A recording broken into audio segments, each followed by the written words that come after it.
अफगानिस्तान में तालिबान शासन के विदेश मंत्री आमिर खान मुत्तकी पहली बार भारत दौरे पर हैं। वे 7 दिनों तक भारत में रहेंगे। 10 अक्टूबर को दिल्ली में आमिर खान मुत्तकी के साथ भारत के विदेश मंत्री डॉक्टर एस जयशंकर ने एक बैठक की, जिसमें कई मुद्दों पर चर्चा की गई। बैठक में अफगानी विदेश मंत्री ने भारत को आश्वस्त किया कि उनके देश की जमीन कभी भी भारत के हितों के खिलाफ इस्तेमाल नहीं होगा।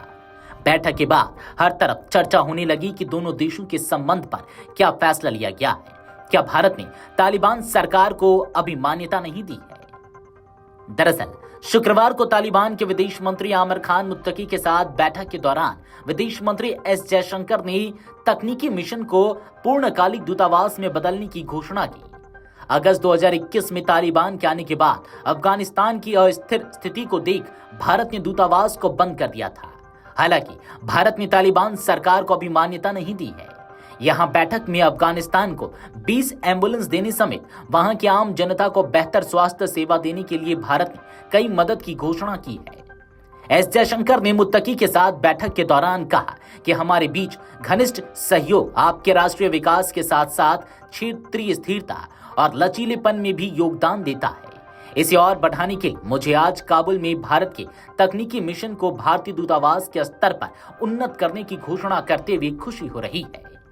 उन्होंने आगे कहा कि विकास और समृद्धि के प्रति हमारी साझा प्रतिबद्धता है।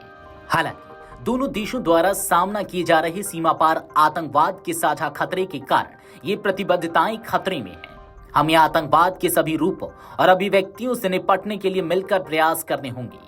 हम भारत की सुरक्षा चिंताओं के प्रति आपकी संवेदनशीलता की सराहना करते हैं। पहलगाम आतंकवादी हमले के बाद हमारे साथ आपकी एकजुटता काफी बेहतर थी। डॉक्टर एस जयशंकर ने कहा कि हमें एक दूसरे से बात करने के कई अवसर मिले हैं। एक बार पहलगाम आतंकी हमले के बाद और दूसरी बार कुनार और नंगरहार भूकंप के बाद।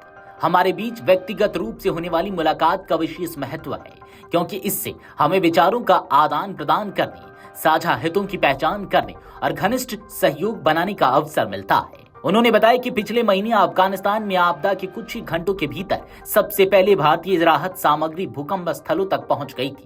इसके अलावा हम प्रभावित क्षेत्रों में आवासों के पुनर्निर्माण में भी अपना योगदान देना चाहेंगे। एस जयशंकर ने कहा कि अफगानिस्तान में खनन के अवसरों का पता लगाने के लिए भारतीय कंपनियों को आपका निमंत्रण भी अत्यंत सराहनीय है। इस पर आगे भी चर्चा की जा सकती है।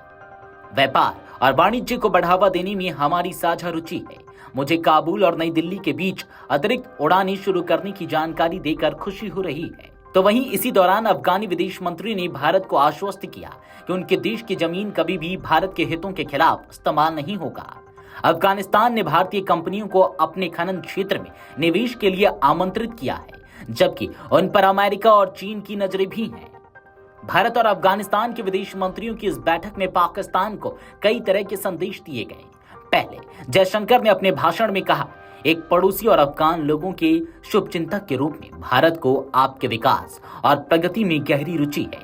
हमारी लंबे समय से चली आ रही साझेदारी, जिसमें अफगानिस्तान में कई भारतीय परियोजनाएं शामिल है, उसे फिर से शुरू किया जाएगा।